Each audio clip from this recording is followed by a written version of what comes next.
It will be very difficult. Because നമ്മൾ ഒരു toxic environment എന്ന് പറയാൻ ഒരാൾക്ക് തേർഡ് പാർട്ടിക്ക് വന്ന് നോക്കി പറയാൻ ഇതായിരിക്കും. പക്ഷെ നമ്മുടെ ഒരുപാട് ഇമോഷൻസ് ഇൻവെസ്റ്റ് ചെയ്തൊരു സ്ഥലമാണെങ്കിൽ അവിടെ നിന്ന് വിട്ടുപോരാനൊക്കെ ഭയങ്കര ഒരുപാട് കമ്മിറ്റ്മെന്റ്സ്. നമ്മളൊക്കെ ഇമോഷണൽ ബീങ്സ് ആണ്. നമ്മുടെ പല കാര്യങ്ങളിലും വൾണറബിൾ ആയിട്ടായിരിക്കും പല സാഹചര്യങ്ങളിലും നമ്മൾ നിന്നുകൊണ്ടിരിക്കുന്നത്. പല സൊസൈറ്റീനെ ചിന്തിച്ചിട്ട് എന്റെ ഒരു ആത്മാർത്ഥത, എന്റെ ഒരു എന്നാലും എന്റെ ഒരു ബെസ്റ്റ് അല്ലേ ഞാൻ കൊടുത്ത്, ഇങ്ങനത്തെയൊക്കെ പല കാര്യങ്ങൾ വിചാരിച്ചിട്ടായിരിക്കും വർക്കിലാണെങ്കിലും കേട്ടോ. ഇപ്പൊ ഒരു ജോലിക്ക് പോവാണെങ്കിൽ അവിടെ ഞാൻ എന്റെ ഏറ്റവും ആഗ്രഹിച്ച ജോലിയാണെങ്കിലും അത് എന്നെ ഭയങ്കരമായിട്ട് തളർത്തുകയാണെങ്കിൽ we have to be strong enough to get out of it. Toxic environment നമുക്കൊന്നും ചെയ്യാൻ പറ്റില്ല, നമുക്ക് അവിടെ നിന്ന് വിടാനേ പറ്റുള്ളൂ. സോഷ്യൽ മീഡിയയെ ബോധിപ്പിച്ച് മാത്രമേ ജീവിക്കാവൂ എന്ന അലിഖിത പോളിസി സമൂഹത്തിൽ നിലനിൽക്കുന്ന പോലെ തോന്നുന്നുണ്ട്. അത് നന്നായിട്ട് തോന്നുന്നുണ്ട്. ഞാൻ എപ്പോഴും എൻ്റെ ചേച്ചിയായിട്ട് ഞങ്ങൾ ഉണ്ടാവുന്ന ഒരു കോൺവെർസേഷനാണ്. അതായത് ചേച്ചിയുടെ ഓൺലൈൻ ഇതിനകത്തൂടെ വന്നിട്ട് എപ്പോഴും എന്ത് വന്നാലും ഹാപ്പി ആയിട്ടുള്ള പോസ്റ്റേ ഇടുള്ളൂ.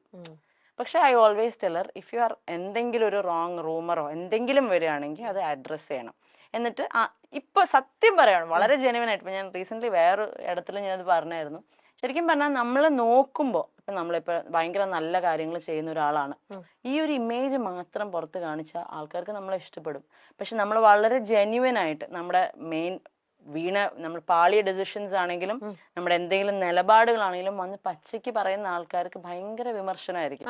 നേരെ മറിച്ച് ഒരു പ്രശ്നം ഉണ്ടായതിന്റെ തൊട്ട് പറയാം, നമ്മളൊരു 10-20 വീഡിയോ ചെയ്യാണ് നന്മ കാണിച്ചുകൊണ്ട്, you are sorted, it's A good person, അയ്യോ ഇയാളൊക്കെ ഇങ്ങനെയൊക്കെ ചെയ്യോ, അയ്യോ പാവം, അങ്ങനെ ചിന്തിക്കുള്ളൂ. അപ്പൊ ശരിക്കും പറഞ്ഞാൽ സോഷ്യൽ മീഡിയനെ ബോധിപ്പിച്ചത് തന്നെയാണ് ഇനിയുള്ള ജനറേഷൻ ഇതിനകത്തേക്ക് ഇറങ്ങുവാണെങ്കിൽ, ഈ ലൈം ലൈറ്റ് അല്ലെങ്കിൽ ഈ ഷോബസിലേക്ക് ഇറങ്ങുവാണെങ്കിൽ ഇനിയുള്ള ജനറേഷൻ എങ്ങനെ സോഷ്യൽ മീഡിയക്ക് കേറ്റർ ചെയ്യാൻ പറ്റുന്ന ഒരു ഇമേജ് ഉണ്ടാക്കിയെടുക്കാൻ പറ്റും, അല്ലെങ്കിൽ പ്രോപ്പർ PR വർക്ക് ഇതെന്താന്ന് പഠിച്ചിട്ട് ഇറങ്ങുക. അല്ലെങ്കിൽ ലൈഫ് ലോങ് നിങ്ങൾ ജെനുവൻ ആയിട്ട് നിന്നുകൊണ്ട്, പഴയ കാലത്തൊക്കെ നമ്മളെ പഠിപ്പിക്കുന്ന ഒരു കാര്യം നിങ്ങൾ എന്താണോ അങ്ങനെ നിൽക്കുക. ഇനി അതൊന്നും നടക്കില്ല. ഇത്രയും സോഷ്യൽ മീഡിയ വളർന്നുകൊണ്ടും ഒരു വീട്ടില് 5 വയസ്സുള്ള കുട്ടി തൊട്ട് 55 വയസ്സുള്ള അമ്മയുടെ കയ്യിൽ വരെയും ഫോണുള്ള സമയത്ത് ഇത്രയും ആൾക്കാരെ ഒരേപോലെ അവർക്ക് മനസ്സിലാവുന്ന ഒറ്റ ഭാഷ ഉണ്ടാവുള്ളൂ, നന്മ. ഈ നന്മ മാക്സിമം കാണിച്ചുകൊണ്ട് എത്ര ഉഡായിപ്പാണെങ്കിലും നിങ്ങൾ ആൾക്കാരെ കൺവിൻസ് ചെയ്യാൻ പറ്റും. I have always felt so social മീഡിയയിൽ വന്നിട്ട് ജെനുവിനിറ്റിയേക്കാൾ കൂടുതൽ ബിൽഡ് എൻ ഇമേജ്. ഒരു ഫേക്ക് ഫേസ് വേണം അപ്പോ. അബ്സല്യൂട്ട്ലി.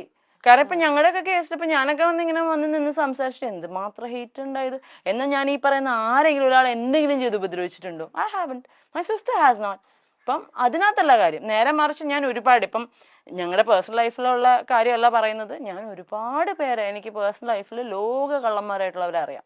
പക്ഷെ അവരൊക്കെ ഭയങ്കര നല്ല ഇമേജ് കൊണ്ടു നടക്കുന്ന ആൾക്കാർ, കള്ളന്മാര് മാത്രമല്ല കള്ളികളും ഒരുപാട് പേരുണ്ട്. പക്ഷെ അവർക്കൊക്കെ മീഡിയയിൽ അവരുടെ പ്രൊഫൈല് കയറിയ നന്മ മാത്രമേ ഉള്ളൂ. കളിക്കാൻ അറിയാം അവർക്ക്.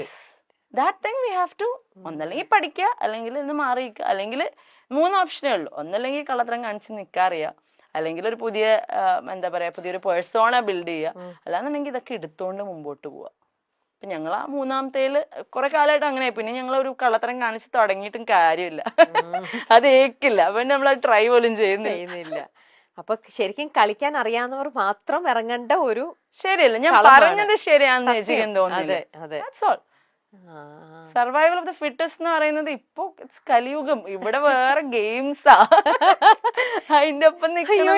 ഞാൻ ഒന്നാമതൊരു സോഷ്യൽ മീഡിയ പേഴ്സൺ അല്ല, ഇതൊക്കെ കൂടെ കേൾക്കുമ്പോ നമുക്കൊക്കെ ഒരു രീതിയിലും ഹാൻഡിൽ ചെയ്യാൻ പറ്റാത്ത വേറെ ടൈപ്പ് ഒരു ലോകം തന്നെയാണ് ഇതെന്ന് പറയണത്. ബാപ്രേ. എന്നെങ്കിലും നിങ്ങളെ എല്ലാവർക്കും മനസ്സിലാകും എന്ന വിശ്വാസത്തിൽ മറ്റുള്ളവരെ കുറിച്ച് ചിന്തിക്കാതെ നമുക്ക് മുന്നോട്ട് പോകാം. അങ്ങനെ അതാണ് ഞങ്ങളുടെ ആ ഒരു വേർഡ് ഉണ്ടല്ലോ, ഹോപ്പ്. കാരണം നമ്മുടെ ഉള്ളില് എപ്പോഴും പറയും, സത്യം എന്തൊക്കെ വെച്ച് അടച്ചു വെച്ചാലും അത് പുറത്തു വരും. അതുപോലെ ഒരു ഡയമണ്ട് എത്ര അഴുക്കിനടിയിൽ ഇട്ടാലും നമ്മൾ തുടച്ചെടുത്ത് കഴിഞ്ഞാൽ ഇറ്റ് വിൽ സ്റ്റിൽ ഷൈൻ. അപ്പം ഞങ്ങളുടെ വീട്ടിൽ എൻ്റെ അച്ഛനമ്മയൊക്കെ ഒരുപാട് വിഷമിച്ചിരിക്കുമ്പോൾ അവർ പറയുന്നത്, നമുക്കൊരു ദിവസം വരും, ആ ദിവസത്തിന് വേണ്ടി വെയിറ്റ്. അത് പറയുമ്പോൾ എനിക്ക് ഇമോഷനാവും. Wait for that day and will wait. അത് ഇത്രയും ഡീപ്പായിട്ട് കുറെ കാര്യങ്ങൾ പറഞ്ഞപ്പോഴത്തേക്ക് അത് കഴിയുന്നു പോയതാ. ഇല്ല, ഐ ക്യാൻ അണ്ടർസ്റ്റാൻഡ് അബ്രാമി. ആ ഒരു ഇപ്പൊ ഞാനും ഇത്ര പുറമേ നല്ല ഇത്ര നാളും നിങ്ങളുടെ പ്രോബ്ലംസ് കണ്ടുവരുന്നത്. ഇപ്പം when I'm talking to you, ഇത് ആ ഒരു ഇതിനോട് പറയുമ്പോ ഇത് എനിക്ക് അഭിരാമി എത്ര ചിരിച്ചോണ്ടാണ് പറയുന്നതെങ്കിലും എനിക്ക് ആ ഉള്ളിൽ നിന്ന് അതിന്റെ ആ ഒരു മാസ്ക് ഇച്ചിരി പൊട്ടിപ്പോന്നു അതാ കരഞ്ഞ്. ഇവർ എന്റെയും കണ്ടെന്ന് അറിയുന്നു. നമുക്ക് ആ ഒരു പെയിൻ ശരിക്കും നമുക്കത് മനസ്സിലാവും. നിങ്ങള് നോയിങ്ലി അൺനോയിങ്ലി എന്തൊക്കെയല്ലേ നിങ്ങളത്. അപ്പൊ അതെന്തായാലും അത് ഒരു സമയം ഇപ്പൊ എന്തായാലും ഞങ്ങളുടെ അച്ഛൻ മുകളിലും ഉണ്ട്. സോ പുള്ളി അവിടെ നിന്ന് ഗെയിംസ് കളിച്ചോളും. ഞങ്ങൾക്ക് കളിക്കാൻ പറ്റാത്ത games he'll do it for us. അപ്പോൾ വി ഡു ബിലീവ്. അതായത് ഇത് മാത്രമല്ല, ഈ പറയുന്ന ചേച്ചിയുടെ പ്രീവിയസ് മാരേജിന്റെ കാര്യം മാത്രമല്ല, ഓൾ ടുഗെദർ നമ്മൾ അങ്ങനെ ഒന്നും ചെയ്യാത്ത വളരെ ജെന്യുവൻ ആയിട്ട് നിന്നിട്ടുള്ള ആൾക്കാരാണെന്ന് ഒരു പോയിന്റിൽ പ്രൂവ് ആവും. Will wait for that. We have to. കാരണം പാപ്പു എന്ന് പറയുന്ന ഒരാളുടെ മുമ്പിൽ ഞങ്ങൾക്ക് അത് കാണിച്ചു കൊടുക്കാനുണ്ട്. പിന്നെ ആ കുഞ്ഞിന്റെ ഒരു പ്രയാസമൊന്നും ദൈവം ഞങ്ങളുടെയൊക്കെ പിന്നെയും പോട്ടെ, കുഴപ്പമില്ല. പക്ഷെ ഈ പറയുന്ന ഒരു എനർജിയൊക്കെ മുകളിലുണ്ടെങ്കിൽ ആ കുഞ്ഞിന്റെ ഒരു സാധനം കാണാതിരിക്കില്ല. അപ്പം that day will come for sure.